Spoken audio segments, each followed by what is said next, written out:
right, so Julie, thank you so much Yes. for joining us today. You're welcome. It's lovely to have you here. So Thank you. all I know is that you have been fostering for a very long time, haven't you? Over 20 years. Yes. So tell us about, what led you to becoming a foster carer all those years ago. Yeah, well, John and myself, that's husband, have been fostering now for 23 years. Wow. We started fostering because, very sadly, we didn't think we could have children of our own. I had 7 miscarriages and a very nasty ruptured ectopic pregnancy back in 1992, where I nearly lost my life. So I'd been childminding at the time, and I'd been a childminder for 10 years. But obviously, your childminding children go home at night. And I was desperate to have a child. So I convinced John, maybe we should look at fostering. John at the time, I have to say, wasn't as interested as myself. Took a bit of convincing. Yeah, I'm quite persuasive. And during this time, I had luckily managed to have a daughter of our own. Wow.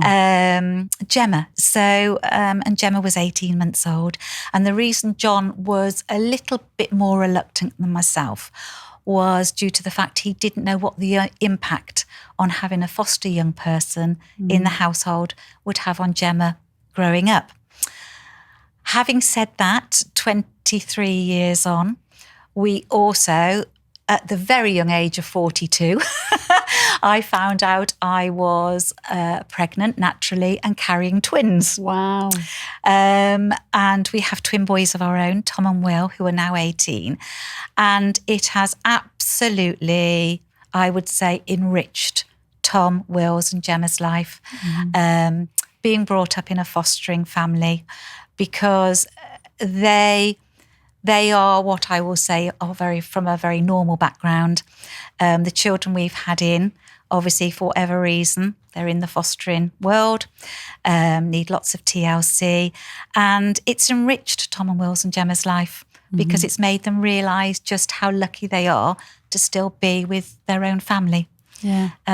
So from Tom, Will's and Gemma's point of view, it's been lovely. So all John's reservations, right back then, 23 years ago, and my very persuasive nature has all paid off. Yeah. Yeah. So of course, for a lot of people, fostering is something that they might choose to do because, like yourself, they struggle to have their own birth children. And then, of course, you were blessed with birth children, but you decided to continue with fostering as well. So tell us about that decision and, how they both intertwined, really. Yeah, to be honest, there was no decision. Yeah. We just continued because, we loved it from the word go. Looking back, our very first foster young man was 13. He was amazing, a lovable rogue, but amazing. And he lived with us for 3 years, fitted into the family very, very well. And it started us off on our fostering career, life, however what you want to call it. Yeah. And we just loved it. So there was no decision for us to say, once Gemma was born, actually, we're not going to do this anymore. That never entered our heads because as a couple and as a family, we enjoyed the fostering life. Yeah. We enjoyed helping young people that weren't so fortunate as Gemma, because we had Gemma at the time, to giving them some normality, giving them some TLC, a bit of a look into what, if you can call us a normal family, which I'm not so sure, a family should look like. Yeah. And all the fun that goes with that. So thinking back to the beginning, you said, your husband, John, he had some reservations. Yes. Did you have any reservations about fostering, Julie? No. Because I'd been childminding for 10 years. Like I said, I absolutely adore children. So I wanted... What you have to understand is I'd been through so much medically with all my miscarriages, all my lost babies, my ruptured ectopic, nearly losing my own life. I desperately wanted to give something back, if that makes sense. Yeah. I felt that I'd, in a funny sort of way, been put on this earth. I'd had gone through so much and now it was my turn to really give something back. And my giving something back was to nurture, to care, to love for a child not as fortunate as our own. Yeah. And to give them some TLC. And that's how today, 23 years on, and I look back and think, my goodness, we've looked after 28 children of all ages, you know, lads and girls through that time. And a lot of them now still come back. I still take them for lunch. I still see them. And to look at them now and think, wow, you know, you lived with us for X amount of years. Because initially we are long-term carers. However, we have done short-term, we have done respite, we've done emergency, we've done bridging. So there's all sorts of different types of fostering you can do. And we've done every one. But when Gemma was young, it was very important to us that there was consistency within the family home. So we chose to do long-term because we didn't want lots of comings and goings for our own child. Yeah. It was important that there was consistency and she got a relationship with whoever was living with us, rather than, because she was very young, she'd getting attached and then within a few weeks they were going again. Yeah. So there was never a decision on my behalf to say, I want to give this up. That never entered my head. Yeah, it just naturally sort of evolved. Yes. So 28 placements on now. Yes. Are there any that stand out in particular to you? You know, anything that you feel like you really learned, or, you know, any that sort of hold a particular place in your heart? Every one of them. Everyone. I can't choose. Every one of them are special because they all come from such different backgrounds, you know, as to why they're in care. Each one is very special, depending on what age they are, what they need from us as a family. And, you know, there was a situation where we had a sibling group of 3. And they were never at school. They were very young and we got them into school. And they absolutely started to flourish with us at home. And for whatever reason, sometimes in life, it's got to be seen that they need to be reunited back home with either parent. And the dad had asked for these children to return back home and was getting a house. And they really didn't want to go because we'd got them so settled. There are heartbreaking moments. Yeah. They did go back home, and quite rightly so. I'm not saying that they shouldn't have gone back home. Where appropriate, I feel that children, if it is an appropriate thing to do, to return them back to parents, mum, dad, grandparents, whoever, absolutely fabulous. But from us as carers, you do get upset because you get attached to these children. Yeah. You know, that stands out very much. That was an upsetting time for us as a family, for the children as a family, to see them leave. However, we tend to, my last foster lad has been with us 9 years. He moved out earlier on this year and he's 21. Yeah. So most of our young people come. They don't want to go. I've got a lad in now who's 20, who's been with us 4 years. Yeah. There's no sign of him leaving us yet. And it's nice because our end goal, if possible, where possible, is to get them into independent living. Yeah. So that I know when they leave our door and our family, they can stand on their own 2 feet, wherever they want to live.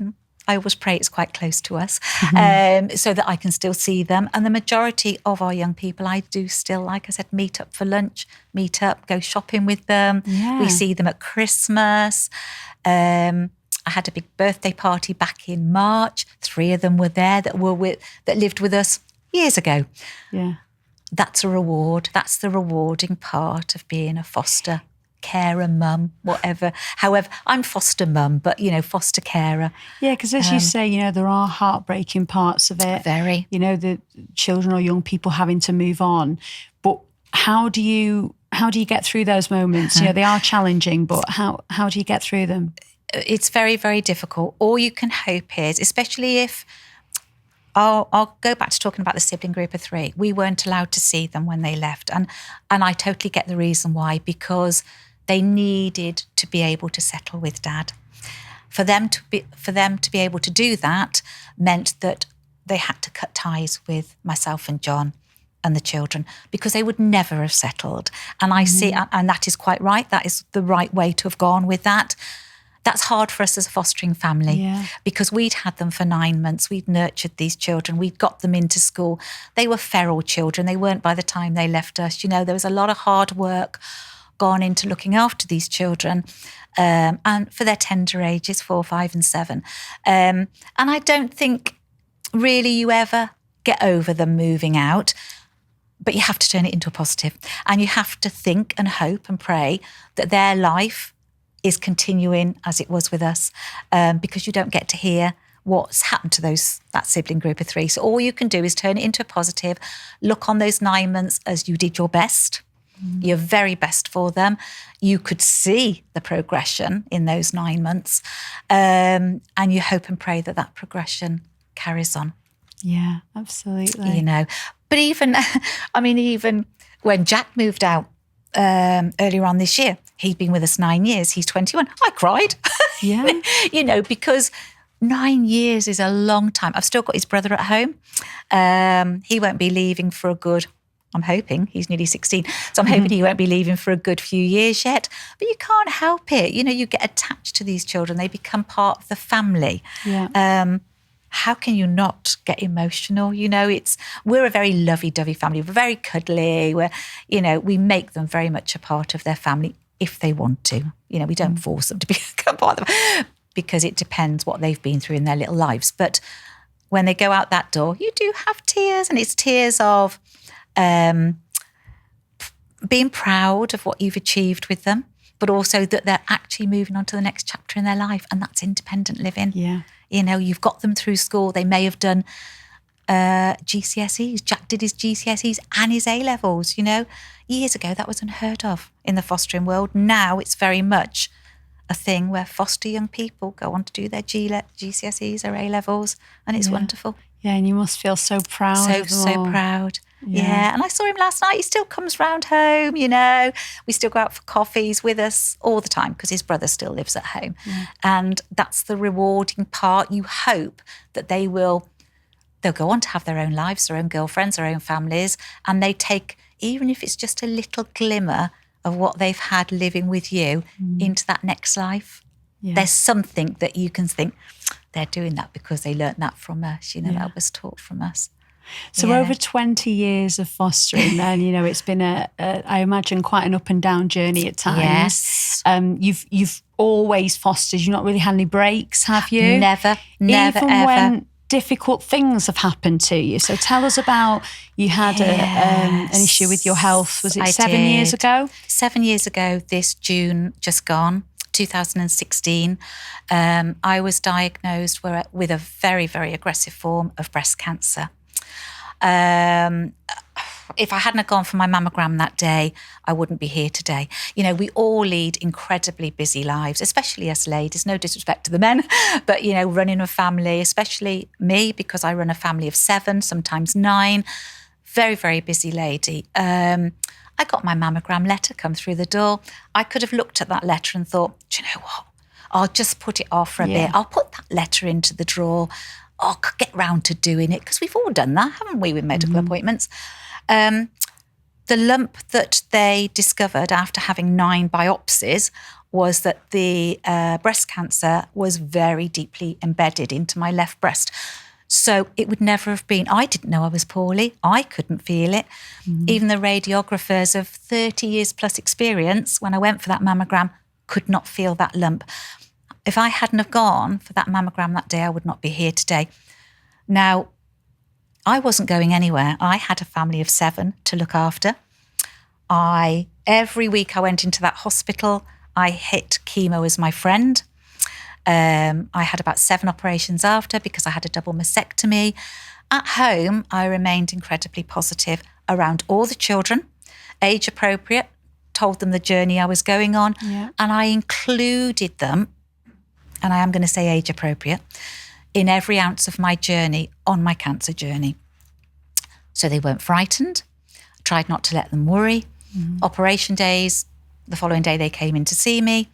And I think, you know, families, no matter who you are, hit bad times. You can't wear rose-tinted spectacles all the time, because that's not true life. They have to see the good. They have to see the bad. They have to see John and I having a little of a bicker now and again, because that's part of family. Yeah. So if one, God forbid, one of the foster carers falls poorly, that is still part of life, isn't it? Yeah. So, you pull together. And I'm very proud of the young people, which was Jack and James at the time, were with us and are still, well, like I said, Jack moved out earlier this year, but James is still with me. And we have lots of reminiscing. Do you remember, Mum? Because he calls me Mum. Do you remember, Mum, when? And we made a joke about at the dinner table, because my twin boys were great footballers at the time and quite high up in the Football League.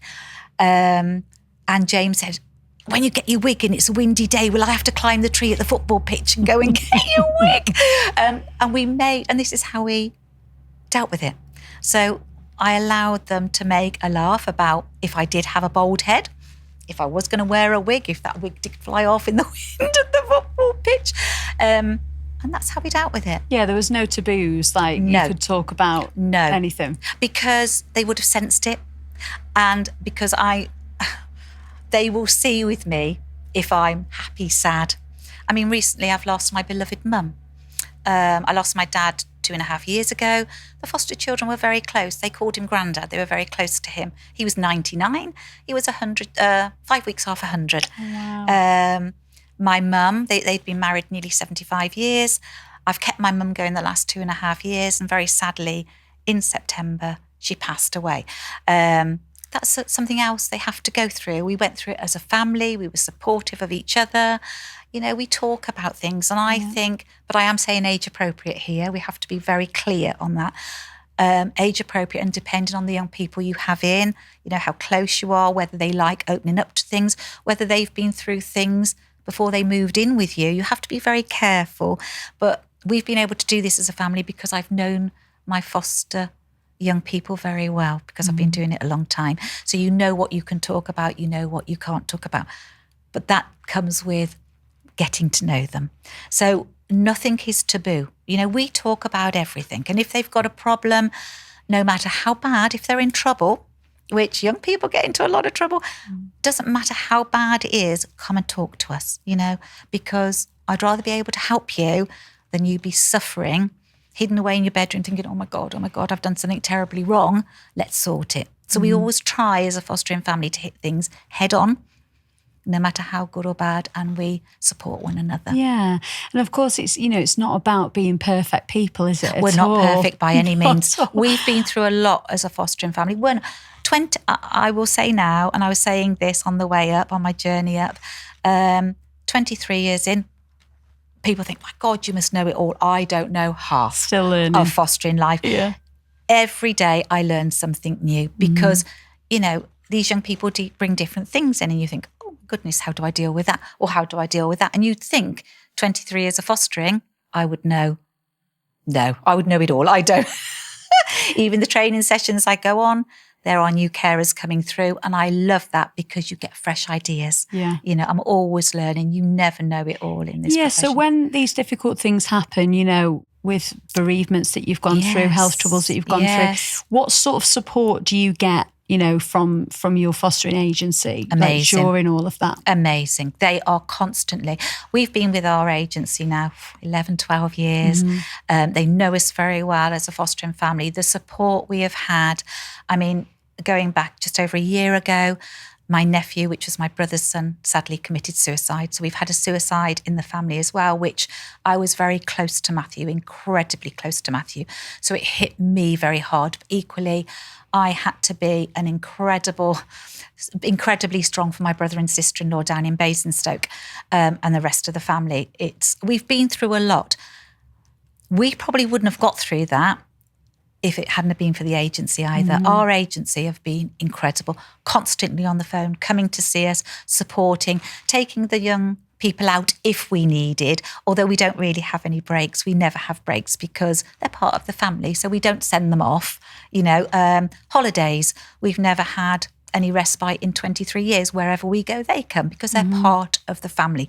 We don't want to divide, and that's not anything against foster carers that sometimes need a break on their own and a holiday on their own. I'm not disputing that at all, but that's what we've chosen to do. John and I have the odd weekend away because we were there first before anybody else came along, before our own birth children came along, before the foster children. So we still go and have our own time.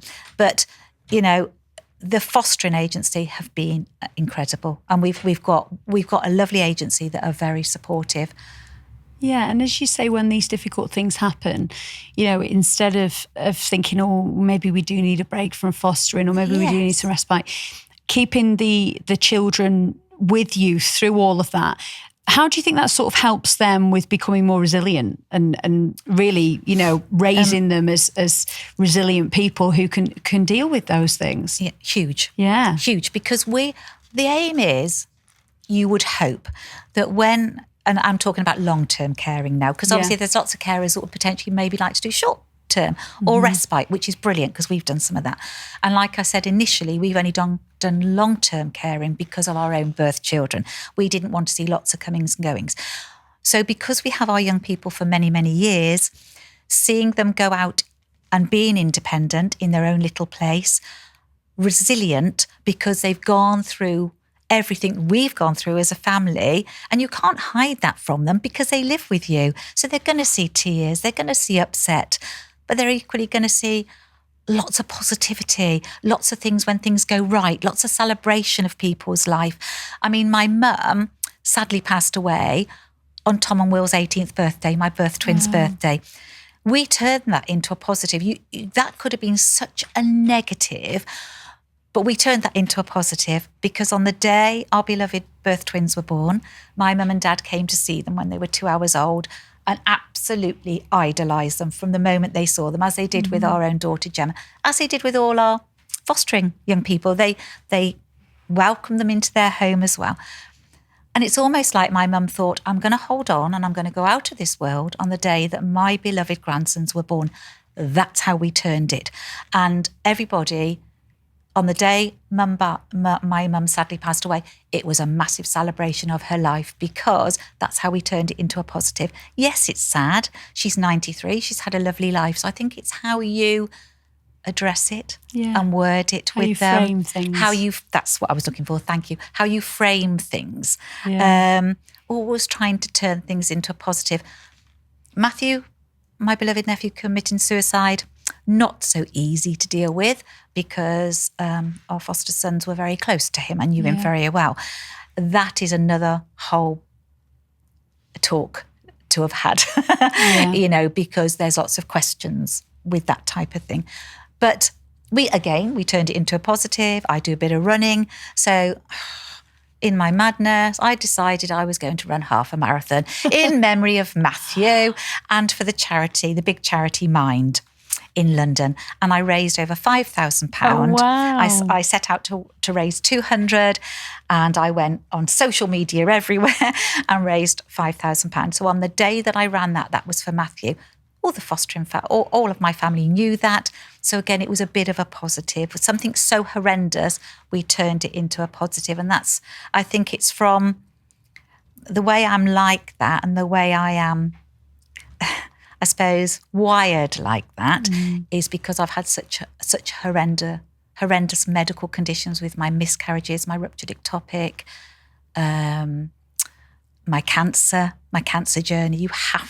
You have to make sense of things, I think, and you have to show the young people in your life that there are going to be hard times. There's going to be severe, stressful, sad times. Yeah. But if you've got somebody you can lean on, somebody you can have support, somebody behind you, which John and I are always behind them, supporting them, life isn't always good. We know that, don't we? You know, there's going to come times when, and it is all about resilience. It's about setting them up as much as you can to be able to stand on their own 2 feet when they leave your front door, and that's our aim. Can you ever imagine not having fostering children and young people in your life? Do you think there'll ever come a day? No. My friends always say to me, Julie, you're going to be 90 years of age, waddling along with all these children going behind you. And do you know what? I will do this for as long as I can. Yeah, I've got no goals to retire at all.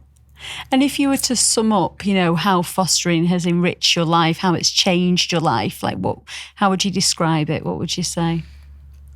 It's enriched my life, John's life, certainly our birth children's life, and extended family's life, because it opens your eyes to maybe less fortunate family and children than your own. And I feel incredibly privileged, I would say, that I've been able, or we, I say I because it's me sat here, but I speak for John and all our family, that we've been able to support these young people, and maybe not just them, but their families as well, because I've always tried to get on with our young people's family because it's important. Because I'm not mum. I'm not their mum. They have a mum. They have a dad. They have family. And I'm very conscious not to upset that. So I always try and get on with their family. I speak to the mums and the dads where appropriate. For years I did a lot of the supervised contacts, because if they can meet me and can see that I'm not trying to take their role, because I'm not their mum. Yes, James, who we've had in for 9 years, calls me mum. We've never asked him to call us mum and dad. He did that of his own accord. We're not mum or dad. We are there to care for them while they can't be cared for whatever reason, by their own families. And we're privileged to be able to do that, because, like I said, if we get to the stage where they leave our door, if they can't go back to their own family home for whatever reason, or go to grandparents, and they remain with us and they leave our family door, young adults going into the big wide world, and we've been a part of that journey, that's really enriching.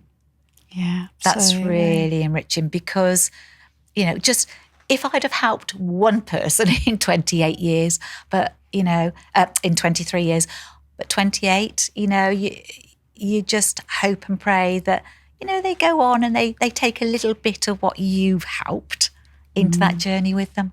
And if there was anybody listening or watching, that was thinking about fostering, but was maybe a little bit hesitant about it, what would you say to them? Give it a go. Give it a go. Look at us. John was very hesitant, and I get it. You do wonder, and of course you do, because it's the unknown who you're going to get coming in to live with you. Are your own birth children? Is it going to affect your own birth children? But I can only talk today about the experience we have had, and it's certainly enriched our own children's lives. So I can't say anything different, because I don't know anything different, but we love it. And I would say, even if it's short term, even if you want to start with respite, get your foot on that ladder, do some respite, just see how fun it is. We have a lot of fun. We really enjoy. I wouldn't want to do anything else. Wonderful. Yeah. Thank you so much for talking to us today, No, you're more than Julie. welcome. Thank you. You're welcome.